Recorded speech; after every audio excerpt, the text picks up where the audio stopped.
This is the Manga Xanadu Manga Dome podcast. I am your host, Laurie Henderson. Join me on this journey into the world of manga, where a river of reviews flow through caverns of commentary down into the latest news. Welcome to the Manga Dome.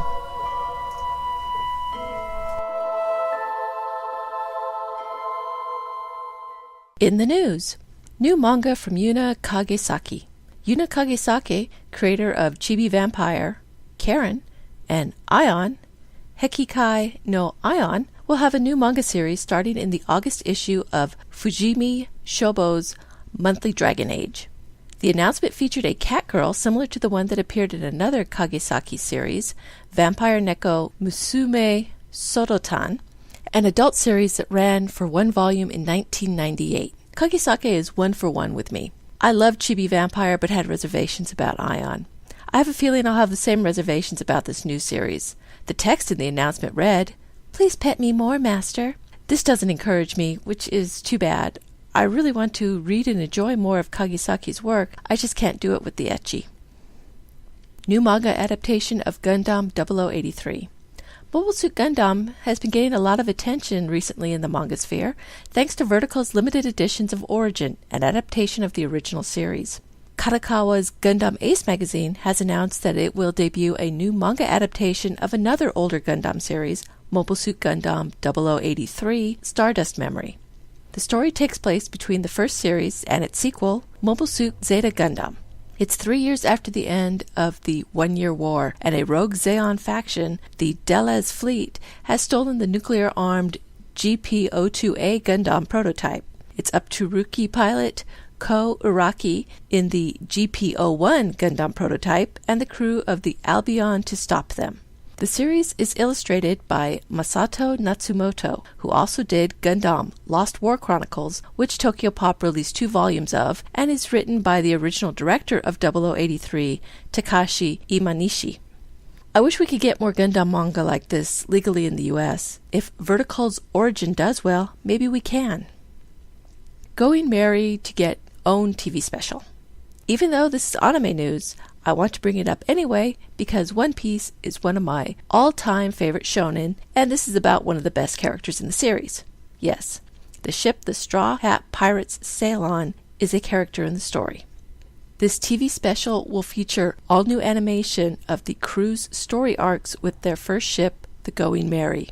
I think the end of the Water 7 Enos Lobby arc, when the crew has to say farewell, is probably one of the biggest heartbreaking moments in manga. I've cried every time I've read it, but it's just done so well that you can't help wanting to read it again.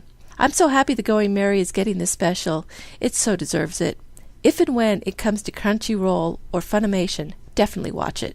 You won't be disappointed. Viz Manga News.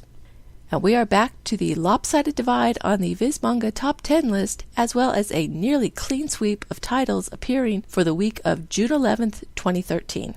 There's a new number 1, and it's not a Naruto or even a shonen title. The new shoujo title from Mayu Shinjo, the creator of Ai-Ore, Demon Love Spell Volume 3, debuts on the list at number 1. One Piece Volume 67 is also a debut, coming in at number 2, as should any volume of One Piece. Rurouni Kenshin Restoration Volume 1, the new reboot of the classic series, comes in at number 3, while Torko Volume 16 arrives at number 4. Dawn of Arcana Volume 10, the second shoujo on the list, comes in at number 5, followed by the third and final shoujo, A Devil and Her Love Song Volume 9, coming in at number 6. Shonen takes over again with Nura, Rise of the Yokai Clan, Volume 15, debuting at number 7, followed by Volumes 1 and 2 of Blue Exorcist, coming in at 8 and 9, respectively. The list finishes out with former number 1 Naruto Volume 61 at number 10. I doubt it will stay down that far for long. This is the first time since I've been following the list that we see so few returning titles. Naruto is the only title from last week that hung on into this week. Viz's new promotion of Manga Mondays has had an effect as well. Blue Exorcist, which was featured in the promotion's first week, was able to get both featured volumes on the list. And once again, the list is back to 7 shonen to 3 shoujo. I just can't get over how odd or consistent this number is. It isn't just that shonen outnumber shoujo on the list, it's always 7 to 3. For the last 4 or 5 weeks that I've been seriously following the list, it's been like that.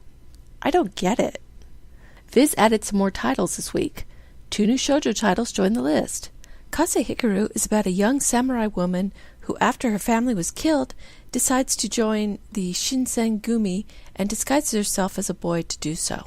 This series was one of the debut titles in Shoujo Beat magazine. It has been a slow seller in print, with new volumes coming out once or twice a year. We'll have to see how digital fares. Also new to the site is Beauty Pop. This 10-volume series is about Kiri, a girl who has a talent for cutting hair but doesn't have any interest. She gets drawn into competing with the Scissors Club, a group of boys who do makeovers and teach them a lesson about what beauty really is. I really enjoyed the series so far and expect it to do well in digital. Children of the Sea was the debut title for the SIG Iki site, debuting just before San Diego Comic-Con in 2009. It's a wondrous series about 3 children tied to the sea and the transformations they undergo as they try and find the source of the strange voice that seems to call to them. The series is short, only 5 volumes long, and has long periods of time in between volumes, and this week the series is finally finished, with the last volume being released digitally and in print. The story is intriguing and filled with rich and interesting characters. I would really recommend this title, especially if you've gotten tired of the shonen and shoujo tropes. You won't be disappointed by this series. Manga Movable Feast, Skip Beat, Volumes 1 through 11. This month's Manga Movable Feast is about the manga series Skip Beat. This series is currently 31 volumes and is only available in print as either individual volumes or 3-in-1s, of which there are 5. I first discovered Skip Beat through a random volume I read, volume 16. It seemed odd to jump into what is currently the middle, but I found, even at 15 volumes behind, it was an easy series to pick up and get into. I loved that one volume and have been collecting the individual volumes as I find them. The series is by Yoshiki Nakamura and is published by Viz Media as part of their Shoujo Beat line. It is rated for teen and up and is a romantic dramedy. Early individual volumes go for $8.99 USD, while recent volumes are $9.99 USD. The 3-in-1s are the best deal for anyone just starting the series at $14.99 USD. Kyoko Mogami is just out of middle school and living in Tokyo with her childhood friend Sho. She works to support him while he tries to make it big as an idol. When she finds out he's just using her, something dark snaps inside her, and she vows revenge the only way she knows how to hurt him, by becoming a bigger star than him. She goes to the agency of Sho's biggest rival, in his mind, Ren Zuruga. Kyoko has an innate talent for acting, but her broken heart is holding her back. But the president of the agency, eccentric to a T, comes up with a plan to help her find her loving heart again. Kyoko goes along, despite the embarrassment, and is soon joined by Kanae Kotonami, who is also missing something in her heart. Soon, Kyoko starts on the road of stardom and her revenge. I didn't really think I would like the series when I first read its premise. I didn't think a character devoted to revenge would be interesting. I was so wrong. The first thing that drew me in was Kyoko. When she was first introduced, she really wasn't interesting. She was just a fangirl for Sho, willing to do anything for him, giving up high school, working 2 jobs to make money, all to support him in his goal in becoming an idol. It isn't until she discovers the truth, and the darkness that was locked up inside her is released, that she really becomes fun. And the thing I love most about her is that darkness. It manifests itself as a dark aura that has tentacles racing out from them, harassing its target and bearing labels such as grudge, hate, sadness. I loved it the first time I saw it, and I have yet to get tired of seeing it. Of course, that isn't all Kyoko is about. She is actually a warm and friendly person who's always willing to help and throws herself completely into whatever task she is given. This is what makes her such a good actress. She so completely becomes the role that she is playing that it is hard not to feel the emotions she is portraying. In these first 11 volumes, that feeling most often is hate, but she does it so well, and the transformation is just chilling. Kyoko wouldn't be a great actress without a great cast around her. Sho Fuwa, her childhood friend, and the object of hatred, is a very immature and selfish man. He is set up as the villain of the series so far, and fits the role perfectly. Every time Kyoko tries to make Sho look bad, it backfires, such as on the variety show Yappa Kimagura Rocks. and he is able to rub it in and make her more angry. But she finally gets him with her acting in his own music video promo, which was another great scene for her. Ren Segura is an actor that is very hot in Japan, and Sho sees him as his rival, even though Ren barely knows he exists. Ren is very serious about his profession and sees Kyoko's motives as frivolous. He also seems to have a connection to Kyoko's past. It is hinted at in these volumes, but nothing is revealed. Kanae Kotonami is another budding actress, and like Kyoko, is missing the ability to love others as she wants to be loved. She joins Kyoko in the Love Me section and tries not to be friendly with Kyoko, but Kyoko's persistence and some dark aura finally win her over and they become friends. The president of LME, Lori Takarada, is a character in his own league. He intuitively feels Kyoko's innate talent, but truly believes in the power of love with oneself as well as with others. He is very eccentric as he dresses in different costumes every day, complete with backup dancers or animals when necessary. He can be very irreverent, but when he gets serious, it's obviously not an act. We really see his serious side when he tries to warn Ren off from doing the movie Dark Moon. He brings a light touch when necessary, but he can also play the heavy. The series starts out with Kyoko in the Love Me section, doing things for people to earn her points depending on how well she does a job and how sincere she is about it. She has to wear a bright pink work uniform and carry a book and stamps for people to rate her with. Her first big job is for idol Ruriko, who is doing a movie with Ren, but she is spoiled and demanding and thinks she can break Kyoko. Instead, Kyoko shows what she's really capable of and even turns Ruriko around. She also helps the granddaughter of the president of the agency, Maria, reconcile with her father.